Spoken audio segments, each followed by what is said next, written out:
PDP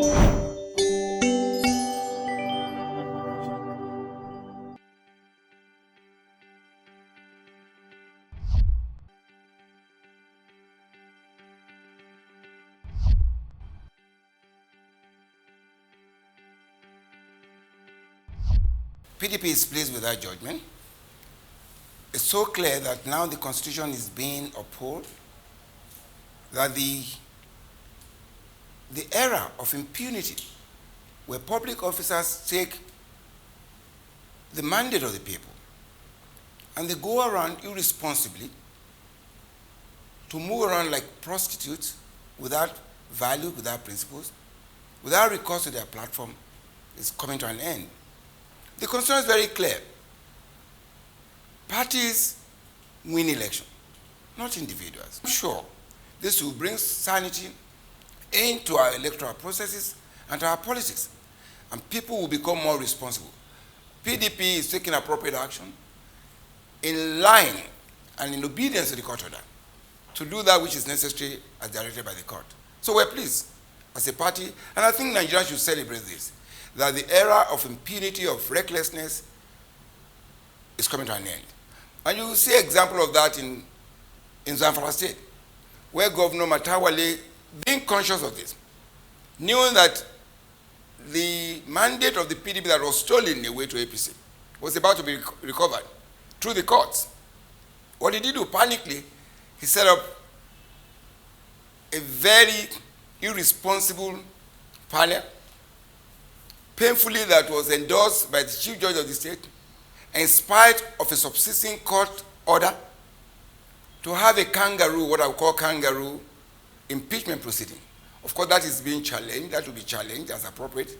However, the fate that befell Governor Umahi clearly will befall the governor of Zamfara State, because he stole the mandate of the PDP to APC, and soon, going by the judgment, the courageous judgment of the court today, will be recovered ultimately. And so many of that, or anybody who has intention of doing that, so that we can bring some sanity, some orderliness, some prediction, you can predictable outcomes for our electoral processes.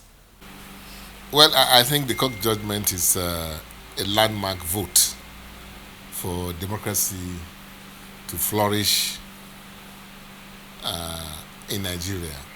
And I think it is high time we took and assume our rightful place in the scheme of things.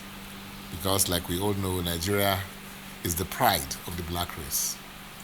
And democracy is something that is germane and fundamental to political, economic, and social growth of every nation.